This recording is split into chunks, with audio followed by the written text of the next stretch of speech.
with Mark and Sam, and we're joined here today by Thomas Sawyer. Thomas Sawyer, what's up, man? What up? Thank you for having me. Thomas is a photographer and video creator here in Cleveland. We had Thomas planned on the podcast for quite some time now, but he posted a YouTube video 4 days ago, 3 days, 5 days ago. 5 days ago. I don't know. There's so many. He's been on a roll, but he posted one the other day called "So You Want to Be a Photographer? Yeah.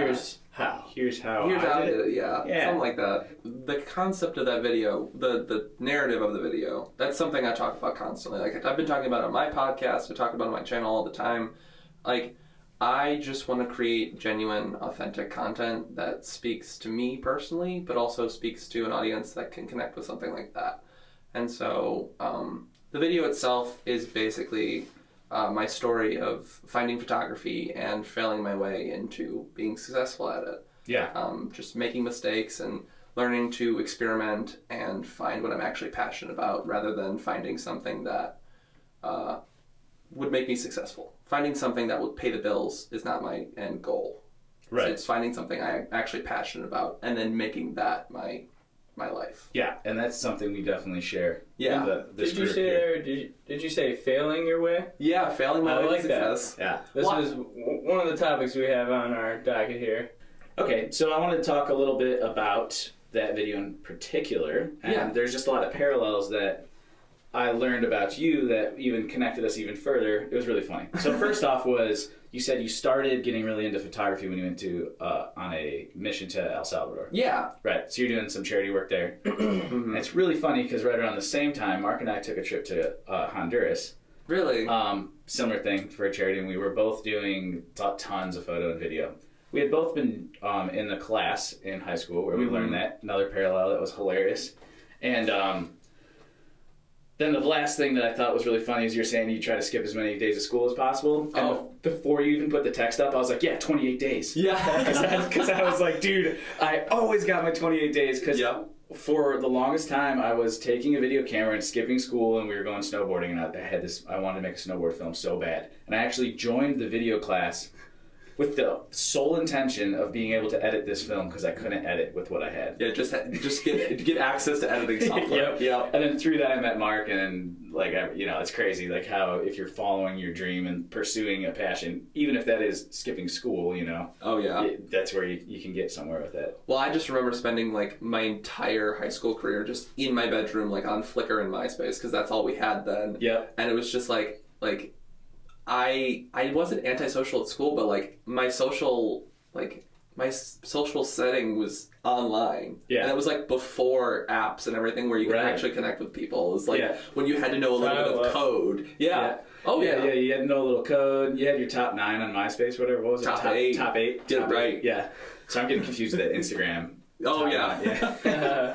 But yeah, that's so funny. So you started full-time in photo, you said, in 2013? Yeah, So you were doing professional or getting paid for photo back then? So I started getting paid for photo in 2010. Oh, cool. But I didn't quit my day job until 2013. Nice. What was your day job? I was working for a nonprofit making videos, and I had been doing... The last year I was there, I put out, it was like the average was like 3.5 videos a week. Oh, wow. Wow. So it was like over 150 a year. Back then, too, man. That's crazy. Yeah. You were working on DV tape, right? I just switched over to digital. Okay, nice. Like, when I started there, it was on DV tape. Yeah. I hated that. Firewires. Yeah. Gotta love them. Firewire.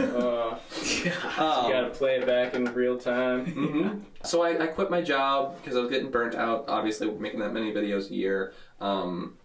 And so I decided to kind of just leap into it. The first week of the year in 2013, I took the week off and I booked a couple weddings, and I had a little bit of money, and I was like, okay, well, if I'm going to do this, I got to do this now. Like, it's just going to get harder. I'm going to get stuck in my financial lifestyle. Like, it's going to be rough, and so I might as well do this when I'm not set in, like, a house, a mortgage, wife, kids, like all these things that like, just more responsibility. I can be more reckless right now. Yeah. And so I took the leap, and I, like I said, failed to success.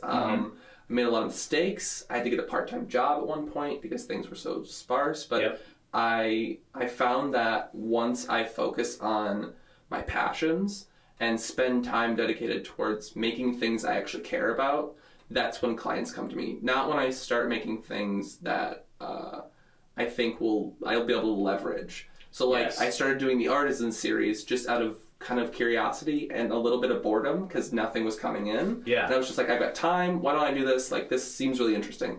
I started making them, and then people started hiring me for video because up until that point, from 2013 till about middle of 2015, I was just doing photography. I was so burnt out of video from that job. I was like, I don't want to touch. That, man. 3 a week, dude. That's crazy. And it was like, I'm talking like 3 to 6 minute videos. Yeah. So like, it wasn't just like little 30-second teasers. Right. Like, I'm talking like mini docs I was shooting. Yeah. Oh man, that's a lot.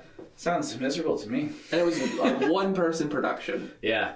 So it was great. I mean, to be fair, like, as terrible as that was, it was an amazing experience because I don't read a lot of books. I don't read any books, really. Mm-hmm. But the little bit of information I gleaned from little pieces of books I've read, Malcolm Gladwell's 10,000 Hours. Yep. We were just talking about that in the last podcast. Really? That's what podcast number 1 was based on. Okay, continue though. No, that's awesome. I'm glad that it's like everything's connecting. Yeah. But it's all circular. Yeah. But yeah, so I feel like that job gave me my 10,000 hours. It taught me how to like. Oh wow! Yeah. It may not have been like a fun 10,000 hours, but I got to like crank it out real quick because I was doing so much and in such a short amount of time. And you're forced to do that. Yeah. So you had to survive. You know, you had to figure out how to edit and how to just like figure out your time. And go ahead. Well, for anyone listening, I know we're like, oh, that sounds awful, making 3 videos a week. You know, the audience might be like, wait, these guys are YouTubers, don't they want to do that? Oh, I would think 7 videos a week. It is way less fun making a video that has nothing to do with what you want to be doing. Right. Oh, yeah. Somebody slaps down a video for you to make that's their ideas and stuff. It's not the same. Yeah, take what you love and strip all the passion out of it. Yeah. Like, see how fun it is then. Yeah, exactly. It's definitely fun in the YouTube realm, though. Just want to. Well, yeah, it's fun when you have when you get to do it on your terms. Like that's true of anything. Right. Yeah. I always sound like such a whiner. I feel like. Because it's like, they're like, wait, you get to make videos, why are you complaining? It's a wedding video, whatever, suck it up. It's like, yeah, but it is. It sucks, though. Oh, yeah. And it's great when clients come back to you and they're like, I thought you were passionate about this. Why are you, like, giving me a hard time? And it's like, because this is my job. Like, I'm fighting for my rights, not because I'm not just doing this, like, you can't just push me around because I'm passionate. Right, exactly. There's lots of different categories in each type of job, you know? Okay, so cool. Some parts about the video that I really liked. I just want to go through real quick. Yeah. And then we're going to get on to... Sorry, I keep, talking, in tangents away from your topic, so keep this really is great, bro. This is great. We can throw this in the trash. I don't care. But what I really like... Put me in the trash. When I'm dead, just throw me in the trash. Gosh. We love It's Always Sunny in Philadelphia, by the way. That was what?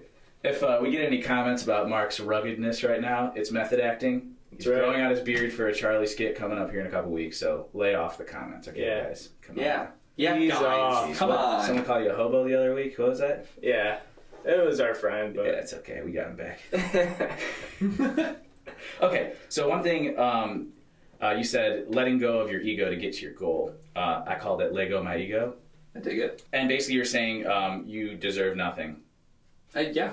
And I loved that because especially when we started, our ego was a little bit higher than it should have been. Oh, are you kidding me?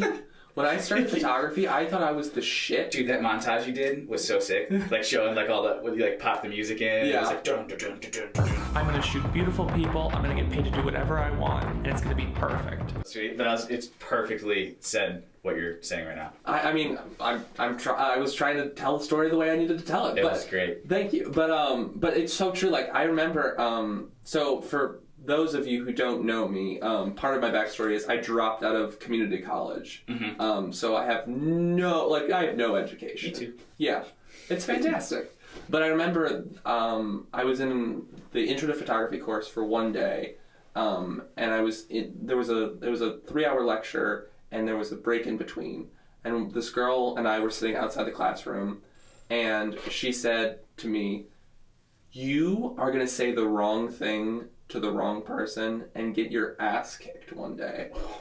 And I like, she's like, I can deal with the stuff that you're saying, because I was just so cocky. Like, I was talking about how I knew more than the professor, and like how I was just basically better than everyone in the class. And I wasn't like saying that verbatim, but I was. But it's true.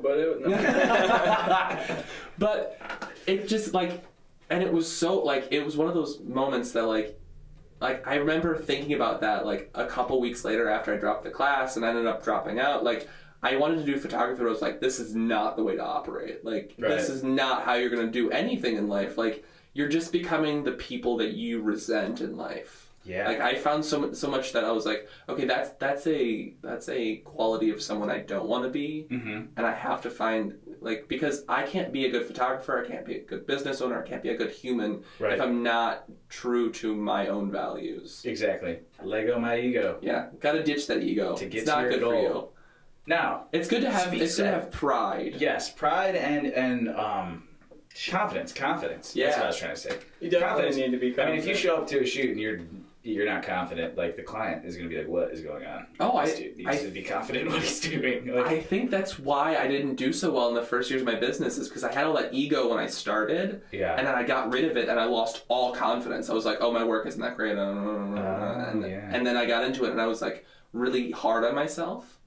And I wasn't like, the way I like to word it now is, if you want to do something in the creative field, you don't have to hype yourself up to people. You just have to say what you're doing. Right. Like, and just not in a negative way, not in a positive way. Just be like, these are the things I do. Because people generally don't know what you do. Like, I put a lot of myself on the internet. There's still people that don't know I have a podcast, or people I don't know do YouTube. There are people that think I still shoot weddings for a living. Right. Like, they're just like, you never know what people know. And so just like, don't be cocky. Don't be condescending. Just share what you're doing. Yeah. That's a great perspective. I'd be like, nice, dude. I'm not doing shit. Good for you. Wow.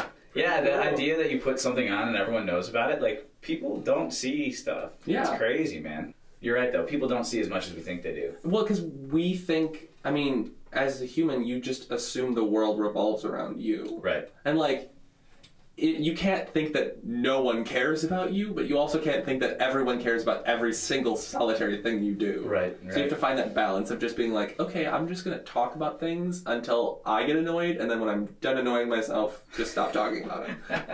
I like to think that, you know, it's like, yeah, there's plenty of people that maybe won't pay attention to you, but the world's a big place, and you can find your audience. You know, the people that will care about you will find your stuff eventually. Yeah, and you'll enjoy making it until then, because you're making stuff that you actually care about. Mm-hmm.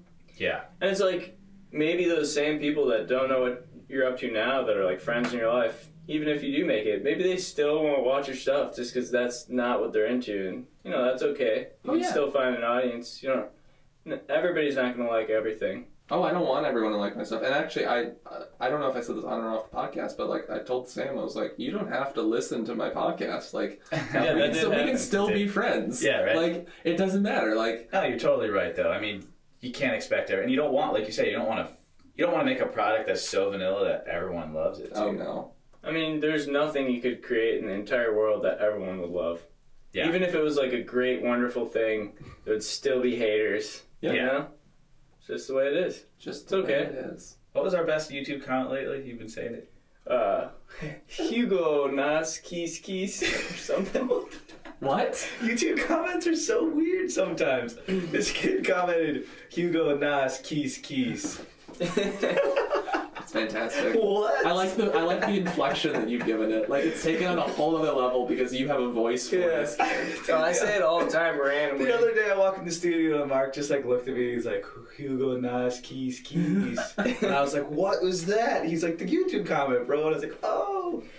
Although another time I popped it on you, you were like falling asleep on the couch, kind of taking a nap, and I came up to you with the camera and I said, Hugo Nas Keys Keys, and you knew what it was. Yeah. It's out of a daze. Yeah. I hope that person's listening to this and they can let us know what that means. I'm just going to comment on the video and it's going to be Hugo Nas Keys Keys. Yes. Every video you put out, that's going to be the hashtag underneath my comment. Oh, man. Okay, so then we arrived on Artisans, what we just talked about, and this is a series that Thomas made showcasing different artists around Cleveland, and it's really, really good. Should definitely go check it out. And right after that, yeah, no problem. It's dope. It's dope. It's really good. You were talking about mastering curiosity. I love that concept. Can you talk a little bit about that? I said mastering curiosity. I took that from that, but that's what you were talking about.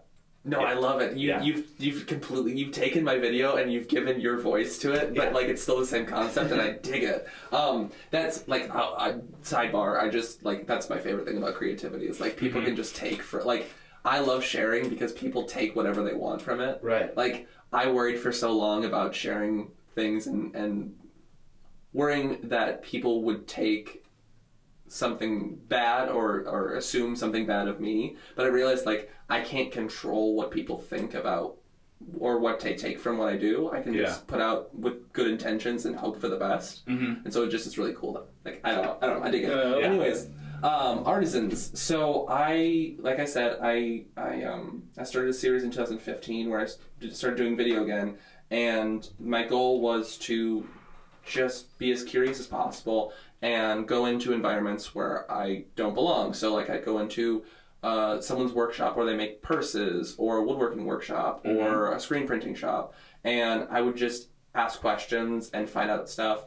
And the first season doesn't have any dialogue. It's just all audio and visual, and the goal was to be able to display the process, to showcase the process without taking away from it and having to explain it.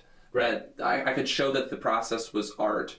Not only were they making art, but it was art itself. Right. And I was really excited about that. But I've kind of shifted gears into the second season because with doing a podcast, I found how much value there is in understanding someone's personal aspect. Not necessarily like them explaining their process, but just kind of talking about why they do what they do and what makes it special to them. Yeah. And so I've kind of started to integrate that into the format and started changing it into a documentary. So again, with Curiosity, I was able to take on just a different role, and like I was able to become a better storyteller because I was curious and I'm making a product and allowing it to change and evolve and be better. Yeah, because if you approach that as like a docu-series to begin with, maybe it wouldn't have evolved to what it is now. Well, I just feel like if I would have done that, like I remember thinking about like people are like, oh, you should like have some people talk about their stuff, and I was like, no, like that's I'm gonna end up making something like I don't remember what series was out then because there's tons of stuff of like behind the scenes stuff. Yeah. But I just felt like I was gonna end up making something,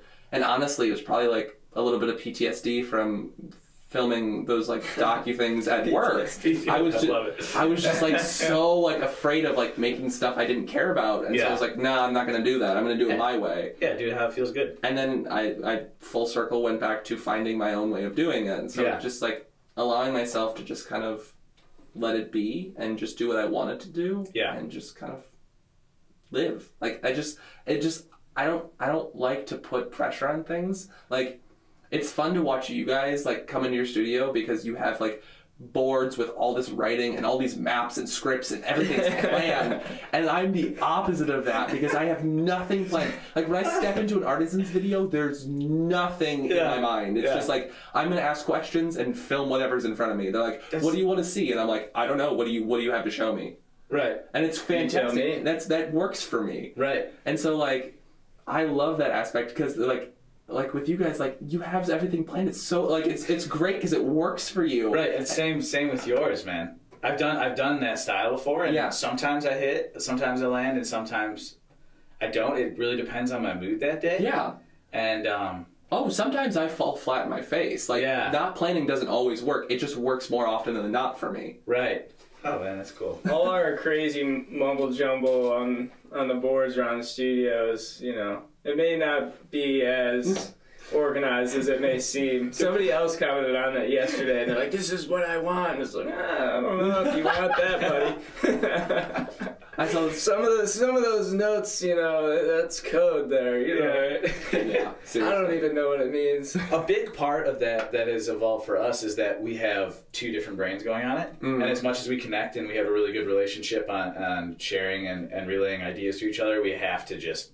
I mean, sometimes you just gotta communicate. Yeah. It's difficult. We have our like own methods of like dialing in things to make it happen. Right. And it's hard to find a system that we both are like, you know, this is working, this is what's going to help us get stuff done. Right. And then keeping level-headed with each other. We've been friends for 10 years now. Well, 12 years now. Wow. But what you got on that? Marriages? yeah. We had a guy comment the other day. He said, "You guys have been in a creative relationship longer than me and my wife." I was like, that's pretty cool. But yeah, we have videos going back to 2006. What was I talking about that? Oh, just chemistry. Like at this point, we fight like brothers if we do fight. Yeah. It's more like, you're annoying the shit out of me, dude, type of thing. Yeah. And then it's like over in 5 seconds, but not like ongoing. There's no drama. No. Yeah. Because of communication. That's Yeah. just opening up and just always talking and saying how you feel, you know. Mm-hmm. Okay. On to the last part of your video. You had the actual bullet points of advice, and you had 1 was experiment, 2 find what you love, and 3 repeat 1 and 2. Yeah. And that immediately made me think of another one, which is learn, make, repeat, which is okay. I like that one. Matty Hapoya is big on that. He's been pushing that one on YouTube. I thought that was cool, but what was unique about yours is it's experiment, find what you love, and then repeat those first 2. Yeah. So it's meaning like, you know, you experiment and you go, wow, I really like filmmaking. I'm going to do that. You find it, you rock filmmaking. And then you were like, it's totally okay if you're like, you know what? I don't want to be a filmmaker anymore. I want to do something else. Mm-hmm. And then you just go back and repeat them. Yeah. And I was just like, this is such a cool, like, taking all the stress and just, like, being okay with just being a creator and just pushing forward. And it's just like, it was really beautiful to me. I loved it. Thank you. I appreciate that. I'm really big on self-awareness, and I realized as I was trying to make a career out of photography and now in YouTube and in video and all the things I'm doing, I realized when I started to have expectations of myself that I never hit them.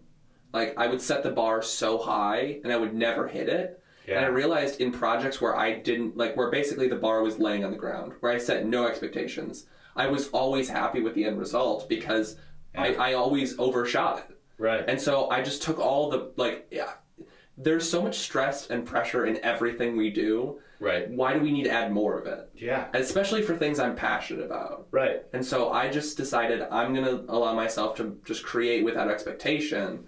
And then I started seeing results and I was like, okay, I have to adopt this mindset. This has to be an everyday thing for me. Yeah. And so by allowing myself to just experiment and try new things, it's opened up opportunities, but it's also opened up my mind to just kind of be okay with who I am and who I am as a creator. Yeah. And out of that, the bar is moving up because you are getting better. Yeah. Whether you're, super aware of it or not, your experience is making you better. Well, I think you have to be I was just recording a podcast the other day, and the way she worded it was really wonderful. She was basically saying, like, if you're learning, you're growing. Like, even if you don't physically set a bar for yourself, like, as long as you're retaining knowledge, like, you're gonna get better. Like that's the whole point. Like, that's how it works. Yeah. So. Yeah, that's good. That's like tattoo worthy, man. I tattoo random stuff like that on me, so that might go on there eventually. I did want to touch on the fail forward because I feel like we hit that topic. We said it's important, but we didn't really explain it. Yeah. And I just want to say, you can learn. Hey, for example, my shutter needs to be this while I'm recording video. Yeah. I'm aware of that. But until you're out in the field and you fuck up a huge project and the entire project has this weird motion blur, that experience is going to be like, oh, okay, like I'm definitely going to be on top of this next time. That's going to apply to everything through experience. You can read or learn whatever you want in a YouTube video, read in a book, but, that in the field experience on hands, get some failures under your belt, you'll learn things. It'll stay up there. Trial by fire. Yeah, trial by fire. All right, well, Thomas, thank you so much for coming on the podcast. Thank you for having me on. I'm pumped that you guys are doing this. Yeah, we're stoked, man. We still don't have a name, but you guys know the name, and it's dope. So yeah, leave a comment below if you like the name that we end up picking. Yeah, we don't know it yet, but all right. We will see you guys next week for podcast number 3. Peace out.